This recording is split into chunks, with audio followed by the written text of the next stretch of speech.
welcome to Stretford Paddock. We're here for the news this morning, live from the studio. We're going to be looking at Nathan Ake and United's pursuit for a centre-back option to go alongside Harry Maguire. We're going to be looking at the latest updates on the Jack Grealish transfer, and it looks like one of our academy graduates is going to be going out on loan, so we'll be having that coming up as well.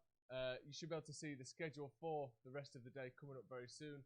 So if you want to check out all of our videos today, we've got the preview, we've got the Howson and McCullough Uncensored coming out later on as well. But first, let's get into this news then, shall we? And the first news, like I said, is Ole Gunnar Solskjaer's hunt for a long-term partner, I think he means football partner, for Harry Maguire. And this has been reported by the Daily Mail, by ESPN, by quite a few different sources, that Manchester United are eyeing up a long-term partner for Harry Maguire. And the list includes Nathan Ake, Tyrone Mings, and Alessio Romagnoli as possible options. Obviously, United spent 80 million on Harry Maguire last summer, and it looks as though now we want to spend more money on a possible sort of a right-hand man to him, or maybe a left-hand man, after Ole's quotes the other day to Nathan Ake, where he seemed to say, I could do the left-footed centre-back, keep it up. Although the sort of the official captioning on that video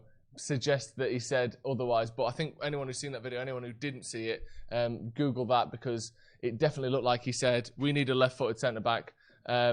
Keep up the good work. And obviously Nathan Ake is a left-footed centre-back. He's 25-year-old Dutch centre-back, formerly of Chelsea. There are rumours that Chelsea do have a buyback clause on him, but that's something that, it's not necessarily certain that they will exercise, because if they wanted to, they could have done it already. The other options, like we said, are Tyrone Mings of Aston Villa, the former centre-back partner of Axel Tuanzebe as well, whilst he was at Aston Villa in the Championship. And the other option is Alessio Romagnoli, who is the AC Milan and Italy centre-back. Apparently, we're talking about Romagnoli here. He would demand the heftiest fee of the three options mentioned there in Mings, Ake and Romagnoli. It was highly rated around Europe, and the incoming Milan boss, Ralf Rangnick, is keen to have him in his troops next season.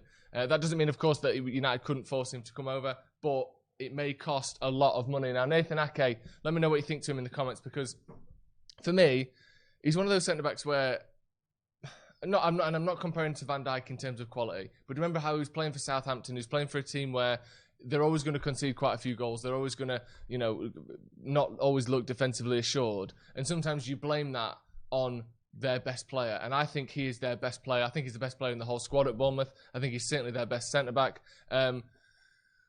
But, I guess that it's one of them where I think he could improve the more that he plays, and the bigger team that he plays for. And this is a quote from Ole Gunnar Solskjaer this morning on Nathan Ake, saying, I have 7 centre-backs. I don't know where that came from. We are fine. Well, he has got 7 centre-backs, but I'm pretty sure that includes Chris Smalling, who is being sold to Roma. I'm pretty sure that includes Marcus Rojo, who is smoking fags in Argentina the last time anyone saw him. And I'm pretty sure that includes Axel Tuanzebe, who, unfortunately, despite all his potential and despite his talent, has barely played a game since Christmas and is ruled out for the rest of the season. And again, along a similar line, Eric Bailly is one where you can't be certain over his fitness, or his erratic play style may be something that will bring that into question. Him talking about having 7 centre-backs there again, let's not fully believe that. I'm not sure he would say, yeah, we want Ake. You saw that video of me tapping him up. You do what you want.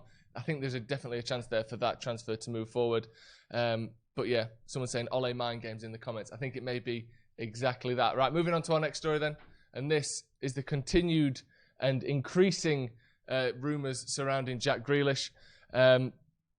Obviously, again, he's one of those players where he's Aston Villa's best player, in the way that Nathan Ake is another relegation struggler's best player. Because he's Aston Villa's best player, he has to do everything. He has to get the ball all the time. He has to make all the chances. He has to set everything up. You see there, 9 goals and 8 assists, or is it 6 assists? I can't see from here. 6 assists for Jack Grealish this season. And he's clearly Aston Villa's best player. He's one of the best dribblers in the Premier League. Some people, like Graham Souness, may want to use that as a way to detract from him, saying that he holds onto the ball too much. But I think when you've got the movement and the options in front of him, it's difficult to play the ball quickly. And you don't know how Aston Villa have been told to play. You don't know how he's been told to bring the ball out through the back. But anyway, this story is coming from James Cooper, and he is saying Jack Grealish and Jadon Sancho remain important transfer targets. He said, we've got to improve the ones we've got, but we never stand still. This is Solskjaer after the game yesterday. You can't think we've cracked this. The emphasis is on improving all the time. Again, another hint that United are after players. And again, James Cooper said, I don't think you can have too many good players at a club like Manchester United. Jadon Sancho would be a statement signing, as we all know. We've been covering the latest updates on Jadon Sancho. If you do want to check out more of that, check out the Tier 1 Transfer podcast that went up yesterday with Henry Winter. He discusses Sancho on there. But of course, all the latest Sancho news will be reported here at Stretford Paddock. He goes on to say he's someone that would allow them to rotate in the same way as having an attacking midfielder like Jack Grealish. Yes, Grealish may not start games for Man United because your first choice might be Pogba and Fernandes, but if you look at Pogba over the last couple of months or last couple of seasons, you're not going to get 30 or 40 games out of him because he doesn't do that for Man United. He has these injury problems, which means he's not consistently there. Sancho knows Rashford really, really well. The two of them are friends, and that's a really fearsome-looking strike lineup. So that's James Cooper again of Sky, very reliable journalist, talking about the fact that United want Grealish as maybe his backup. And I think that's something that's been almost surprising and alien to United fans over the last couple of seasons is we can buy players for decent money who aren't even good enough to get into our team. That's a good thing. You want your backup to be good. We're so used to having to improve our first team. We're so used to we're not creating chances. We need someone to create chances now. We finally have a side, an 11 at least, and it may only be an 11 that can create chances. Do you think that, increasing that lower end, increasing those rotation options gives us a better chance? We saw against Norwich, when we do rotate, we still struggle to create chances. As you can see the stats there, he's one of the most exciting players in the Premier League. And again, the cost there of 40 million, that cost and that fee is certainly up for debate if Aston Villa go down, which it's looking more and more likely that they will. They had a chance when we came back from Project Restart with those games in hand. They didn't capitalise on that. That looks to me as though he may be playing for the Championship team next season if he doesn't come to Man United. Finally then, this is Tahith Chong. As we were saying before, a youth prospect, signed a new deal this season, and it looks as though he is going to be going on loan next season. This is according to his agent, Jonathan Barnett, and he's come out and said that Chong believes, we all believe he has a future here. I think he's a great talent. He also said he needs to be playing games, and if that means going out on loan, then maybe that is something we need to talk about.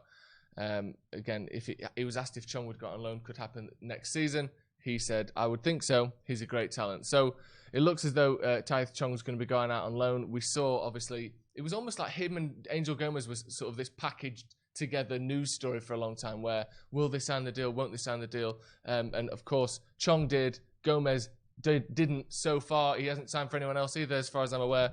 But it now looks as though that Chong may be going on loan after not, I wouldn't say he's been poor, but I don't think he's really took his chances in the way that he would have hoped in the first team, and that is reflected maybe by the fact that he's going out on loan.